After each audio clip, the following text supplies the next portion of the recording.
Hello, everybody. Hello, everybody. Good morning. I'm Lucia Schweigert, and I'm PR executive at Lifesize. While we're just sorting out some technical issues because we're working from our home offices, as you will know, we will just say hello. So I will mute myself while I sort that out, and Manon will start the introduction. Hi, so I'm Manon Thomas. I am PR and content executive at Lifesize. Welcome to our fourth webinar and the first of 2020. Thank you so much for joining us today. We are definitely experiencing some changing times, and we are not just talking about the current coronavirus situation. So just to give you a little update on our webinars for this year, we will run 4 webinars in 2020, and you will get to meet all the faces of Lifesize. Last year, we covered the broad topics of grown-up marketing and PR. So this year, we want to cover more specific topics to help cleantech businesses further strengthen their communications activities. And also, thank you so much for joining us this morning. We appreciate that these are difficult times for many, and we hope very much that you and the companies that you work for are not too badly affected by the coronavirus. We hope that this webinar will help you progress and improve your communications activities, even as other aspects of your day-to-day business may have changed. So today, we will cover the fundamentals of running an international communications campaign and help you develop a roadmap to success. So at the beginning of the webinar, we always like to get to know each other. Lucia and I, for example, we are both in London. We are both working from our homes today. So please, you'll see a Q&A box at the bottom of your screen. So just tell us your name and which country you are joining us from. And Lucia, can you do the housekeeping? Yes, I will. I'm very sorry that I'm not on video, but we will be sorting out this technological issue soon, I hope. So the main focus of our webinar today is to help you communicate successfully on an international stage. We have chosen this topic for our first webinar of 2020 because the results of our European Cleantech Review 2019, they showed us that 70% of respondents were planning on expanding internationally this year. So first, Manon will explain the fundamentals of intercultural communications and how to apply them to your campaigns. And then I will cover the very practical dimension of project planning for complex campaigns. We will end with final thoughts and with a Q&A. And if you are joining us live, we invite you to ask any questions throughout the webinar when they come to mind. And we will either answer them on the spot if they fit there, or we will get to them at the end during the Q&A section. So you will have already seen that there's the Q&A button. Next to that, if you hover your mouse over it, you can see the raise hand button. And we will ask you to use that later on in the webinar. And if you have any technical issues, then please pop them into the chat box and our colleague Lee will help you resolve them as quickly as possible. And last but not least, we have a special offer for you at the end, so stay tuned until the end of the webinar for that one. Thank you so much for letting us know where you are at the moment. So we have Mary joining us from Finland, Imogen joining us from in the UK. We have Daniel from Israel. It's really great to see so many people joining us from, well, all around the world, technically. Right, so if we're all started, then we can... Yes, then we can get started. So Manon will also switch off her video now and take you through the first part of the webinar. Right, so does language condition culture, or does our culture shape our language? Yes, I've decided that I'm going to start this webinar with a chicken and egg question. Understanding how culture influences language is the basis of intercultural communications and needs to be considered in detail when communicating internationally. Running an international communications campaign goes far beyond translating your messages and ensuring that you are respecting time zones. If you're not taking into account the cultural specifications of your target country, your communications campaign is likely to fall flat. The messages you want to convey may hit a cultural brick wall, you're at risk of making a communications faux pas, and you might even not be addressing the right audience. But before getting into the details of what you need to look at, I will explain the basics of intercultural communications and give you a toolkit of cultural tendencies you should consider when creating your campaign. But first, let's focus on why miscommunications happen. It's not just a matter of not speaking the same language or mistranslating words. Although, and I really want to insist on that point, an excellent translation service is definitely something you will have to invest in. So why does miscommunication happen? It happens usually for 2 reasons. Either it's an assumption of similarities, so that's where we tend to think that the way we speak or the way we behave is a universally accepted rule, or it's because of preconceptions and stereotypes, where we put people into predefined categories based on our image of how we think they are or should be. So as you can see, these two aspects have one thing in common: a lack of background research. So that's why I want to discuss the fundamentals of intercultural communications and talk about the work of Hofstede and Trompenas, who are two experts in cultural frameworks. I'm not going to be too academic, and instead I will just present the outline of cultural dimensions. Still, if you want to learn more, I really recommend looking into their work when you are targeting a specific market for your communications campaign. So, both Hofstede and Trompenas' work are based on the theory of cultural dimensions. So put simply, each country exists on a cultural spectrum, and each country can be analyzed according to different parameters. Their work is mostly used in business management, but obviously it can be applied to intercultural communications. The parameters they have established are quite generic, therefore they can be the first step to your research, but in no means they should be the only thing you should use to build your communications campaign. But more on that later. So I will not go into too many details about each of these parameters because this is not a 5-hour-long webinar, but I will quickly introduce you to them.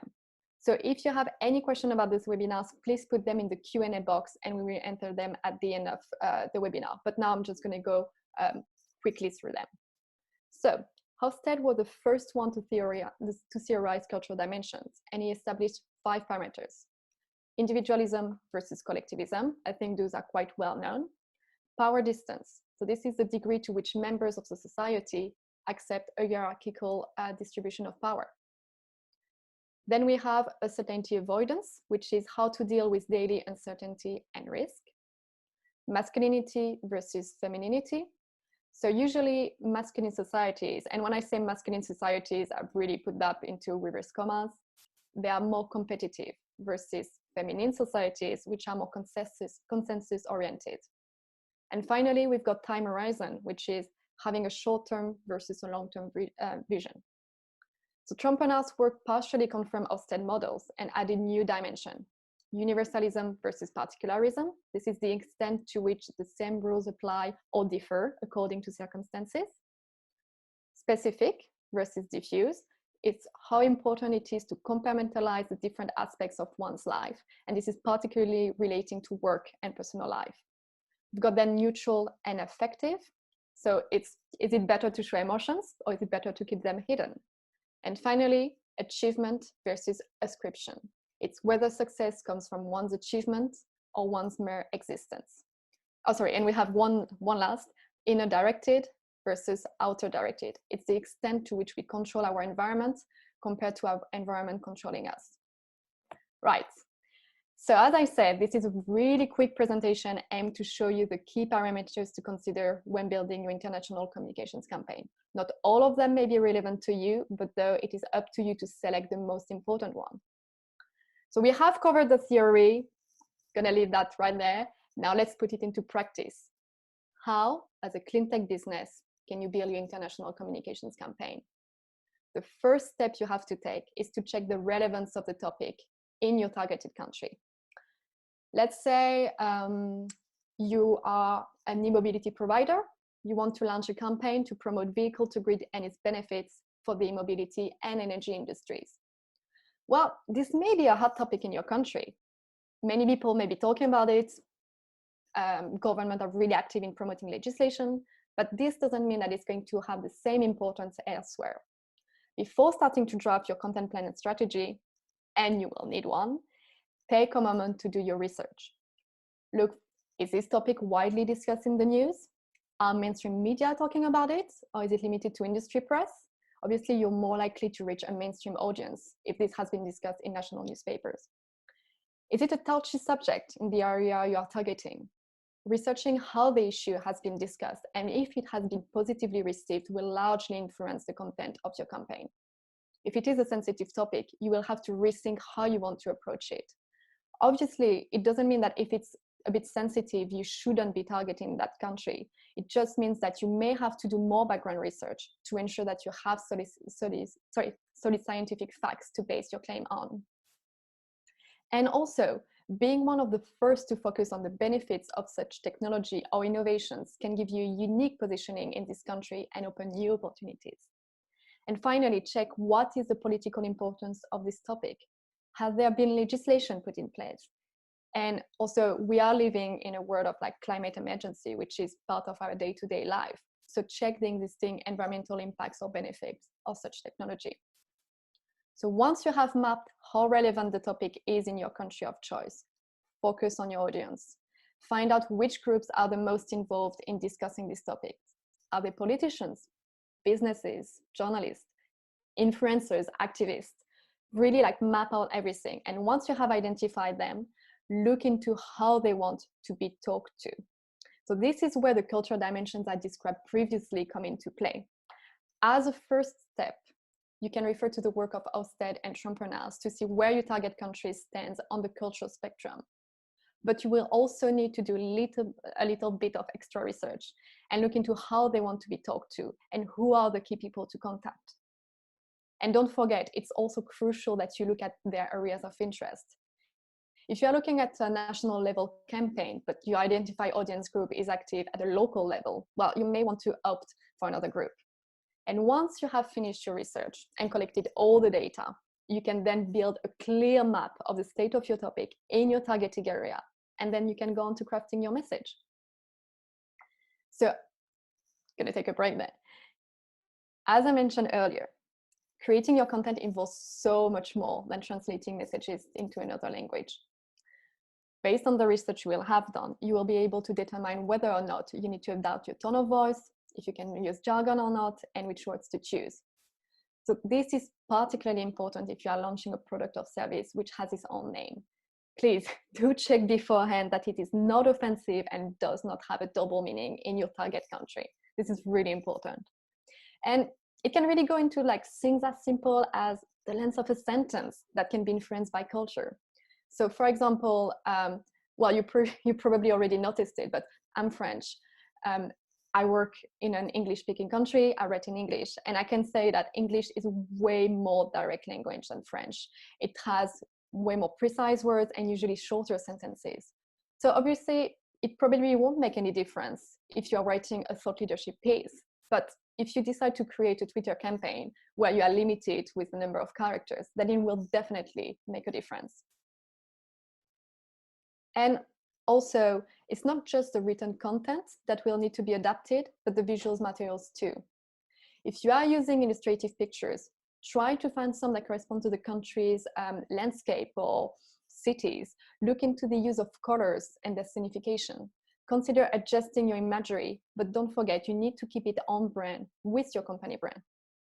And finally, think about time zones. It's a really, really easy one to forget. But if you are planning on scheduling content, check that it will not be published at 4 a.m. in your target areas. And that goes for both social media and press releases. Oh, and yes, on the subject of press releases, one last thing. If your campaign involves PR, well, you will have an extra bit of work to do on how to address a journalist and how to build your press releases. This can really, really make a difference, and it will help you get featured. And if you secure an interview with a journalist, a crucial point to consider is whether off the record conversations are standard practice in their country or not. So for example, it is really respecting in Germany. It's rarely the case in the UK. So that's something to consider and keep in mind. Right. I know that was a lot of information to take on. If you have any questions, please pop them now in the Q&A box. We will enter them at the end. Luckily for you, my colleague Lucia is going to show you how to organize everything and nail your project management. Just before we move on to the next section though, I would like to take a moment to show you how we have adapted a client's material to different cultures. So you may be already familiar with Reimagined Energy. We've already mentioned KV Grid and Reimagined Energy on our webinars. So I recommend rewatching our first webinar on grown-up marketing if you wish to learn more about them. And so for the third edition of the magazine, we wrote the magazine in both English and German, but we also adapted the content to the specific audience. So the German version is way more focused on Germany and its e-mobility sectors, but the English version includes numerous examples from countries all around Europe. How does that serve Kiwi Grid? Well, that enables them to engage with a broader audience, but most importantly, it enables them to show their potential clients that they are aware of the realities of the different European markets. Right, well, I hope you find this content useful. Again, if you have any questions, please put them into the Q&A box. And now I'm going to give the floor to my colleague, Lucia. Thank you very much, Manon. So Manon has discussed the philosophical and intellectual aspects of international communications that need to underpin everything that you do. And now I'm going to cover the very practical and pragmatic side of things, so the project management. Before you do the actual project planning, you need to make some very important decisions about what will work, what won't, and who will work on the project. So ask yourself the following. First, does each element of the project align with your strategy? It's very important to be bold on this point and to keep your team on track. You shouldn't waste any precious resources on activities that don't align with your strategy. After that, ask yourself, have you got the right team in place? Who is best placed to do what? And who is project manager? Most of what I will cover now is aimed at the project manager, but project management is a team effort and everyone needs to know the scope so that you're all moving in the same direction. So while the project manager must be accountable for the overall project, many people will be contributing to the project and aspects can be overseen by others. But only one person must be in charge overall. That's very important. So as you're assigning tasks, make sure that that you do that to everyone's strengths. Find the right level of challenge and also let the team know that together you will achieve this greatness. Remember that each project, whatever size, brings you closer to fulfilling your company vision. Each project matters. And that's why we like to say that teamwork makes the dream work. On each project, you should know that you're moving towards this big, important thing. And that will help with team motivation. Before I now continue, I would like to do a quick reminder, which is that working without a strategy means you are very likely to waste resources. I know this is a harsh one, but it's true. There's lots of well-meant advice out there saying you should be on Twitter, you must work with influencers, you must have a growth hacker, and whatever else it may be. But the thing is that each company is different and needs to have their own strategy based on your product or service, who your target audience is, how your team is set up, which stage of growth you're at, etc. In short, you must have your own strategic goals that are just for you and not the same as anyone else's. So here's the challenge. We'd like to do a quick interactive challenge that you can get involved with. By show of hands with a raise hand function, who actually has a communication strategy at the moment? So the raise hand function is if you hover your mouse by the Q&A and chat function, then you will see that. So pop up, oh yeah, there you go. I can see everyone's hands raised. Good, very nice. And again, by show of hands, whose communication strategy is written down and also accessible and understood by all team members? Again, raise your hands. Cool. Great. So the reason why we're asking this and why we're backtracking for a moment is that all this really matters, because as our CEO, Alyssa Murphy, always says, if it's not written down, you don't have a strategy. But don't despair. If that is the case, I would say that today is as good as any day to get started on this. So now let's get back to the task at hand, which is preparing your project plan. First, work backwards from the delivery date. Be ambitious here, but realistic with your timeline. Second, include all the details, even the really small ones. So that includes things like following up, chasing internal and external people, checking that A has received X from B. All these little tasks need to be captured somewhere. Which brings me to the third point. Use a project management tool that works for you and become very, very familiar with it.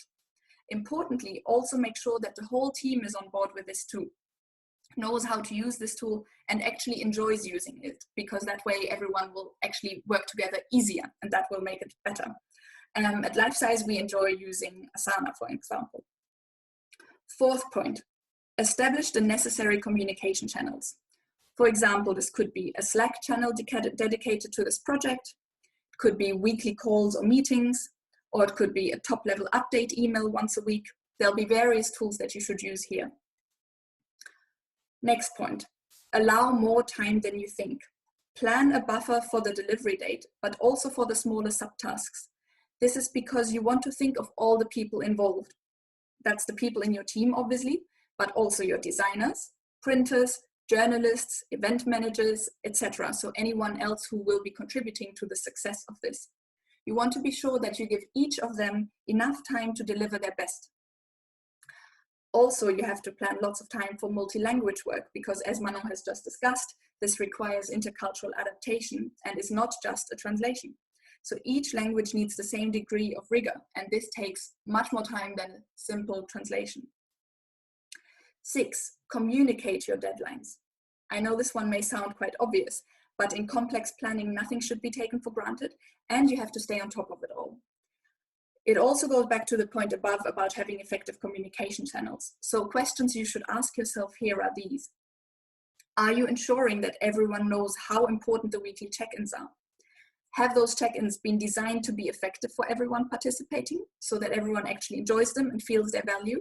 Sometimes it can feel that for one person, those kind of meetings or check-ins aren't actually that relevant. So they may be zoning out, which then makes the meeting less effective for everyone. So this is also the responsibility of the project manager to make sure everyone feels they're getting the most out of these. So from the beginning, everyone should know what they're meant to do, when they're meant to do it, and how, and what they're expected to deliver, whether that's actual work or if it's just an approval.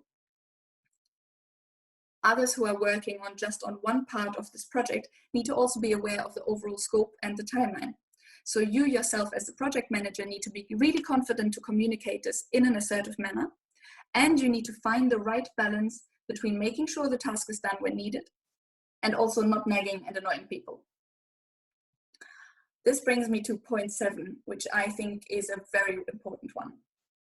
Ask for help and anticipate where you may need it. It's likely in any kind of project that some sort of difficulties arise at some point during the project. Therefore, in preparation, ask yourself now if you have set up your team so that you can openly address difficulties and find solutions together. Otherwise, there's this risk that you as the project manager will get really stressed and have to fight it all alone to get the project done, and that makes it frustrating and really difficult. Be realistic, therefore, about what you can do yourself and ask for help early on. Again, together you can get this done because teamwork makes the dream work. And last but not least, hold a kick-off meeting. This is where all of the above that I've just said comes together. We believe in actually assembling the team. Obviously, in times of Corona, we can't do this in a physical space, but it's still important to get everyone into one meeting and to not just have a short briefing between 2 people here, 10 minutes between another 2 people there, but to have everyone there together. Here you explain the project, you also explain how it fits in with the communication strategy and your company's commercial goals, because that way everyone will understand what's at stake and why delivering excellent work on this one will matter. Then obviously go through the plan so that everyone knows what they're expected to do and so forth. Now, before I get to a final and often overlooked, but very important part of project planning, it's time for another small challenge. So we invite you in preparation for your next project to time everything that you do for a week. So use something like Harvest or Toggle. I could see that you're raising your hand. Thank you very much. And see if you're surprised by how long things can take. And if you can find any tasks where you could be more efficient, or if you should maybe delegate them to another team member, or if you need to expand the team there. We've done this and we found it quite surprising because you, for instance, what is your estimate for how long it would take to write a LinkedIn post? I think that's quite a curious one because you'd think it takes much less time than it will actually do. So we invite you to do that during this week. And now for the last important element of successful project management. It's the debrief. Often at the end of a project, you might be drained, the team might be tired, everyone will be stressed. And even though everyone is excited with the outcome, your eyes may already either be on the next project or just on getting some well-deserved rest after this high workload phase, which is very understandable. But at this stage, the project manager has one final important task to do, which is to motivate everyone to join a debrief and debrief as if it's a kick-off meeting. So with lots of motivation and constructively. throughout the project, we recommend that everyone should be making notes with their observations of what's going well and what's not going so well. And then in the actual debrief, first up, you should do an honest budget check. So have you stayed within the planned budget? Has it gone over? What's happened there? That's very important. Then list everything that went well so that you can capitalize on that in the future. And then also everything that didn't go so well so you can improve on those things next time. But don't stop here. So what can happen in a debrief is that time flies and all you did was discuss your problems. So make sure that you're really constructive here. The most important part of the debrief is to action your learnings. So identify what needs to happen to improve problems, then assign tasks and give those a deadline. Last but not least, obviously, determine a check-in point for these actions. So this could be your team meetings or any kind of other regular check-ins that you have with the team, because you obviously don't want to lose these important learnings that you have. This brings me to the end of our introduction to project management. I hope you found it useful. I really enjoyed sharing with you what we've learned. And as before, I can see people are already doing it. Please pop any questions in the Q&A, which we will begin shortly. Now we will switch our cameras back on, and I believe we have resolved the technical issues. There we go. Here we both are. Hi, everyone who hasn't seen me yet. Yeah, over to Manon. Right. So, hi, Lucia. So before we start the Q&A section, again, if you have questions, please pop them now. Of course, if you are watching this webinar while it's being, it is recorded and we'll publish it live after. So you can only put your questions if you're watching it live. We want to point you to two final things. So we hope that this webinar made you think about your own communications work and got you excited about all the possibilities for your company. And so we are happy to offer participants a free consultation with one of our experts here at Lifesize. So we are offering 5 consultation calls, and we will be giving them out on a first-come, first-served basis. So please email us now at mail@lifesizemedia to make sure you actually book your consultation call. So we will send you an email after the webinar with all the details. And just to give you a quick explanation of what a consultation call is, during the call, we will work you through your top frustrations in communications, and we will leave you with key actions that you can implement right away, basically, for better results. And if you want to see more of our expertise in action, our first 3 webinars are already available on our YouTube channel, as will be this one once we've uploaded it.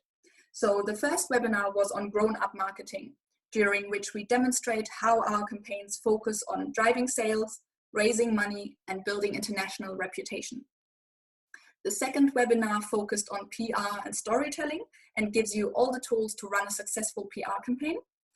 And in the third webinar, we presented you the results of the European Cleantech Review 2019, where we give you key insights into the current European cleantech landscape and where we offer informative and actionable understandings that can be applied across cleantech companies across the sector.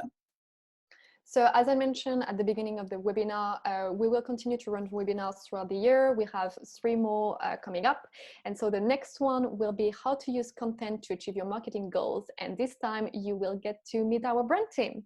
So of course, we have team already planned, but if you would like us to share our expertise on a specific topic, please do let us know either on social media or via email, just however you prefer. And with that, we are happy to take your questions now. If you haven't asked a question yet, please do so again in the Q&A section. Our colleague Lee, who is sitting behind the scenes in his living room, will read your questions now. Hello, can everyone hear me? Hi Lee, yes, we can hear you. Great, no technical problems my side today, that's good. Okay, got a couple of questions that I'll start off with. So the first one is from Frank. He's asking about the Kiwi Grid Reimagined Energy magazine.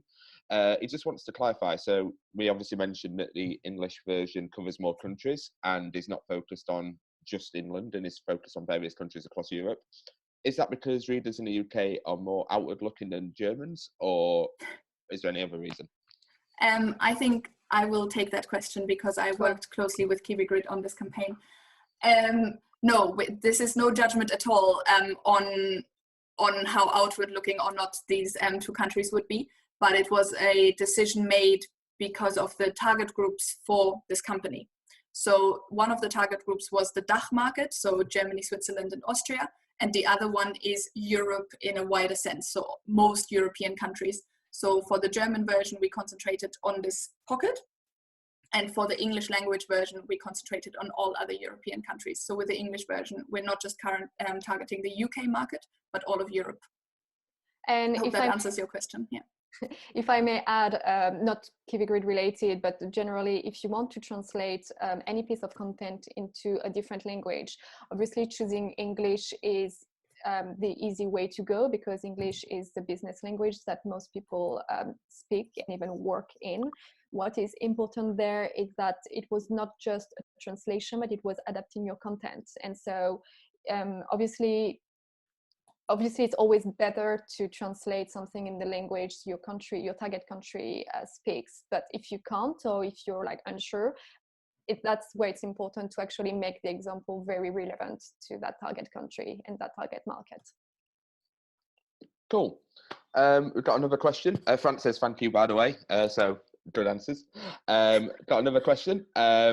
Can you talk a bit more about what you mean by more than translation? So kind of what steps you take after a professional translation is organised. Okay. Of course. So more than translation means it's not just about, well, translating literally one sentence to another. It's considering if your words are going to be the right one in the other, but in terms of a more like cultural aspect. So obviously, if the length of your, for example, if the length of your sentence, if the structure of your document looks native, basically, but also again adapting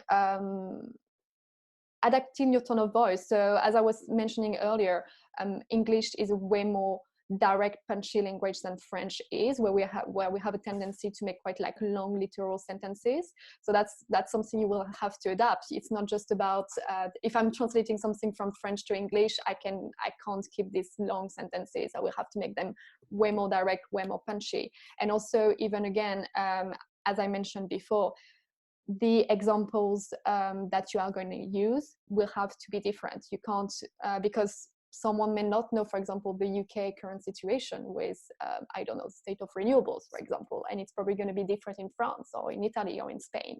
So that's what I mean by it's so much more than than translation.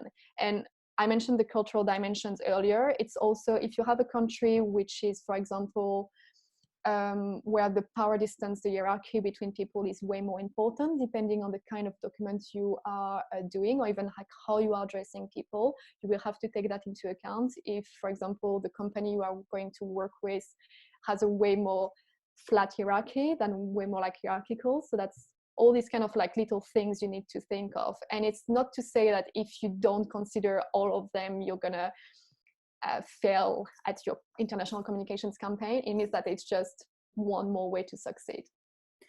And I think I would add to that something that's very simple, that so we work with a lot of clients who are obviously able to speak their own mother tongue plus English, but there is a degree of proficiency that they may not have achieved where, so that sounds a bit nasty, but basically where you need to think in both languages. You need to actually understand the culture of both languages to be perfectly able to translate the meaning of language A into the meaning in language B. So while there might be a direct translation, so a direct word, that direct word might feel different in the other language.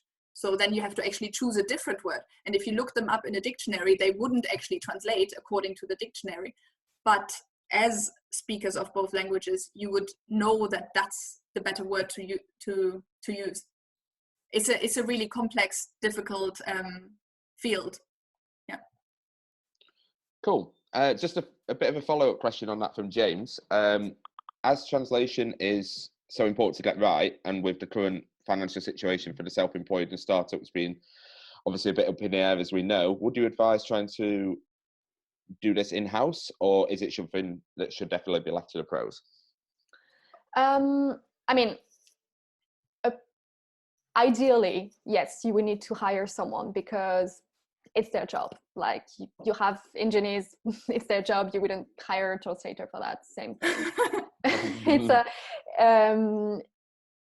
however, obviously, if you don't have the resources, my prime advice is don't do it, or try to find a way where you can have a native speaker to advise you, even if they're not a professional translator. It is absolutely crucial to have anything that you post checked by a native speaker, because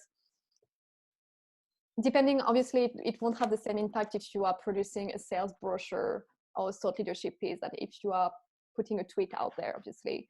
But it is very important that someone who is a native speaker can actually check what you've written and everything. So so to answer your question, if you don't have the budget for hiring an external translator, at least make sure that you have someone in your team who is native, who can actually check what you've been writing. Yeah, I think on a very practical level, if budget is that much of a concern, I would get it translated by an external service that may not be the very best, and then I'd get a native speaker who may not be a translator themselves to check that, like as Manon said. So that will probably be the most cost-effective way. And also, if you have maybe also identify which key messages, which key content you want to have translated. So you may not have budget for your whole, like, translating everything that you want to be translated, but if you identify which key assets you have, so your business, maybe like some sales brochure, then you can allocate then some budget and then hire a professional translator. So it's also a matter of prioritizing what's key and what's going to help you the most. Cool. James says thank you for that, and he's mentioned that maybe it's something within his community that you can find someone that you can trade skills with as well. That could be something that's done there. Got another question from Virginia. She's asked, is there any general rules or guidelines for the timing of social media posts, such as is there a best day or time where it would achieve the most visibility? Obviously, she's mentioned that it depends on the target audience, but are there any stats on kind of best performing days or time are there any specific to clean tech? Clean tech, there are not. Usually they do them quite broadly. It's general trends that have been observed. Most of the time it's also focused on the US market. Usually speaking, Thursday is meant to be a great day for all of that. And I would recommend if you try to think when people are most likely to be on social media. Because for example, if you are working in the middle of the afternoon, it's likely that people at 3 p.m. are also working, answering their email and everything, are less likely to be on social. Consider also who is your target audience. If you're targeting a business development person, or again an engineer or a marketing person. A marketing person is more likely to spend time on social media for their job than any other job. So that's where, so if for example, if your target audience is less likely to be on social media all day long, I would post more in the morning, at lunchtime, and maybe in the evening. Morning is always a great time, especially so you can't schedule on LinkedIn, but if you want to post on LinkedIn, post more in the morning. Twitter as well, and then when people will take breaks, basically. And during the day, avoid weekends, or during weekends, maybe you can post more long articles or long pieces when people are at home, have more time on their hands to actually read long articles. And for me, I think that's a bit all. And just basically monitor and check what works for you. Try different times, try different days, and just see what works better. And it's not just in terms of time zones, but also what kind of content works better. And just monitor everything, and then try for 1 week, 2 weeks, and then assess and try other things. Cool. Anything to add, Lucia? Or? No, I think that was perfect. Cool. Okay, got some more questions here. We've got one here about something that I imagine most businesses feel. So we experienced a number of project delays. How can I still communicate during these times? Lucia, you want to start? Well, I mean, this is a really difficult one. I assume this is Corona related, although I suppose it could happen to individual companies at any time. Although right now it's probably happening to everyone or a huge percentage. I think this is a time to, one, reassure all your stakeholders how you're going to go through this time. We're all uncertain. None of us properly knows what's going to happen. But as a business, are you going to use this time purposefully? Are you going to come out on the other side prepared for when things pick up again? Or are you going to feel, oh no, I didn't do anything useful with these 3 months? So, sorry, Lee, can you say the question again? Because I think I'm... Yeah, sure. So basically it's about communicating during times when there's project delays, something that obviously...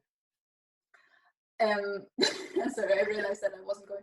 So I think there are important things you can say about your company and how your company is set up and prepared for the situation and what your company will do once we come out the other side. You won't have normal news. I think Manon will say more about this, but don't do something where you start putting out news that aren't proper news. Like, you know, keep your social media going really well. Cool. And we've got Lucia back on the line. Yes, I'm very sorry. It's funny because as you all know, we're adapting to life in the home office, and we decided to host everything on my laptop because my internet is usually better, but it just totally crashed. So I apologize for that. Yeah. No worries, you're back now. We've still got some more questions you would like to know.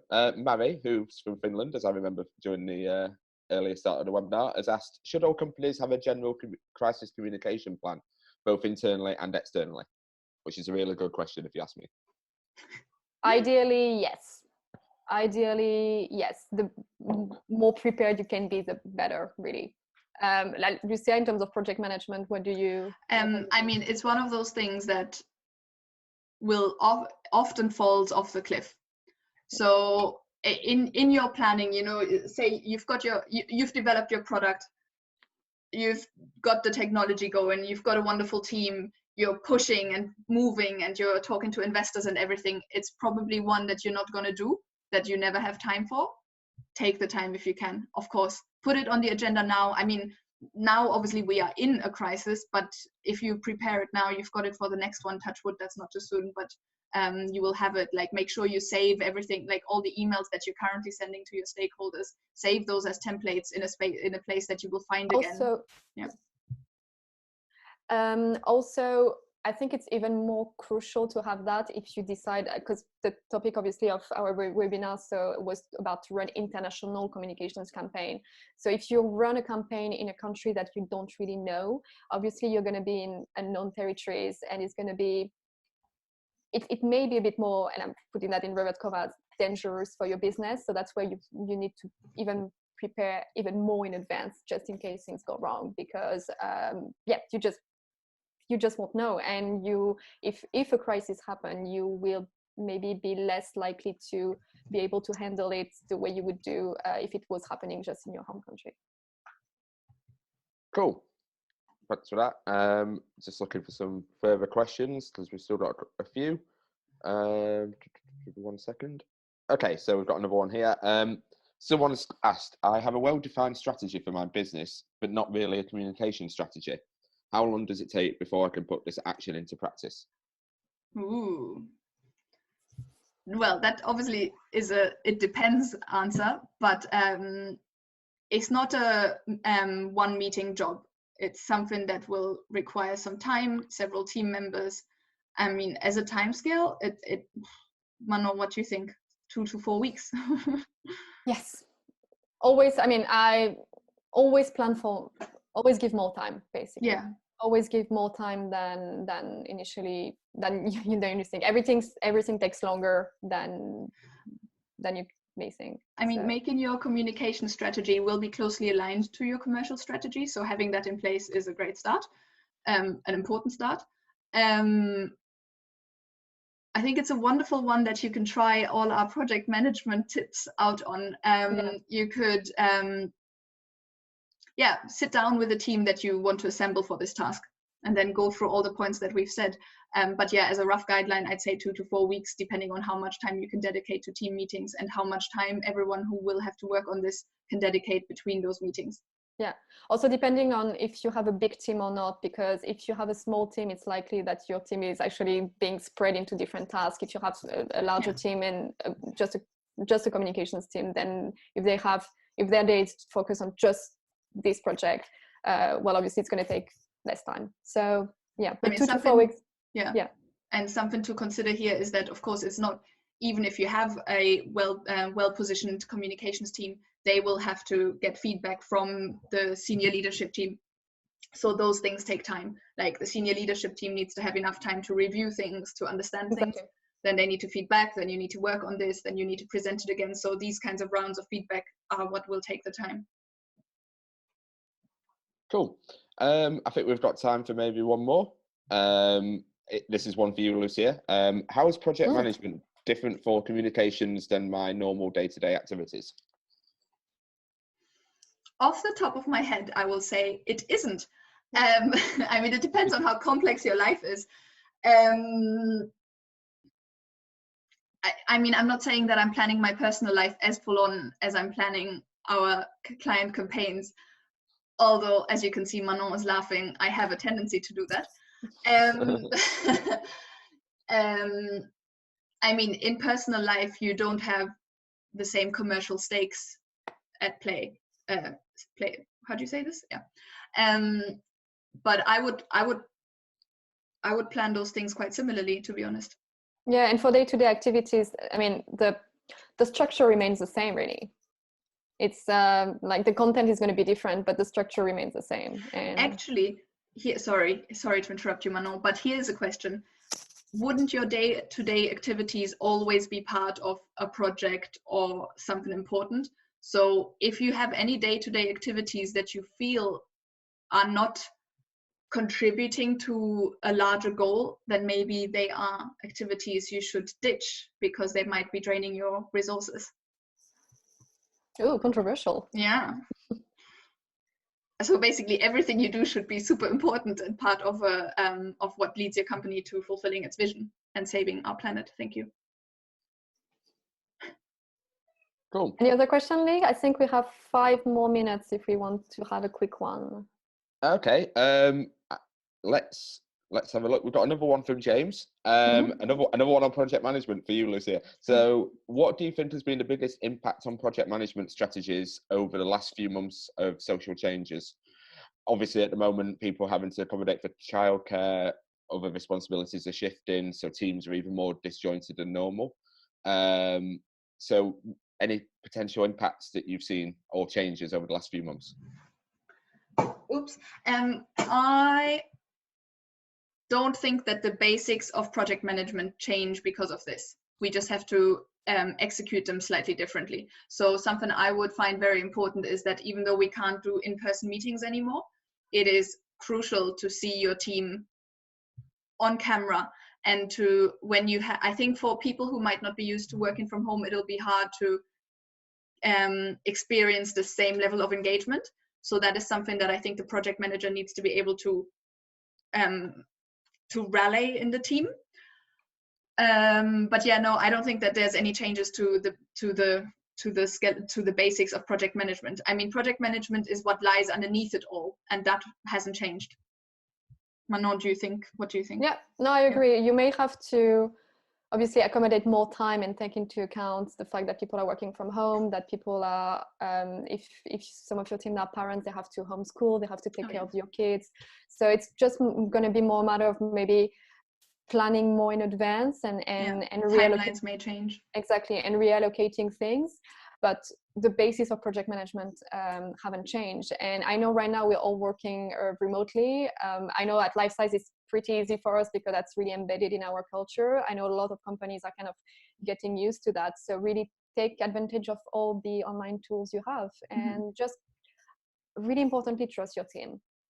You are all in the same boat. You want to push the company forward. You're all in this together. So really, trust your team and everything will be all right. And respect your deadlines if you can. Okay, time for one more question maybe. Obviously, we know the times we're living in at the moment, so there is going to be a question related to coronavirus. What's your advice about events? Should we cancel any events planned for later in the year? Ooh, okay.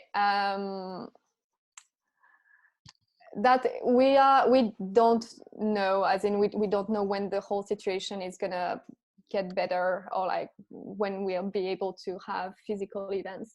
If your event is happening in a couple of months, like May or June, yeah, I would say it's more likely that you will have to postpone it. If you are unsure, if your event can be held online, I think that's something that a lot of companies are actually going to start doing, is switching to online events. So really look now into ways of hosting that event online. So start basically planning now for an alternative, because and yes, kind of tools where, you know, for example, Zoom, where if you have like a conference, people can still present and host, and ways of presenting their products and everything, host like online little workshops and all that kind of thing. So look into ways of moving your event online, because if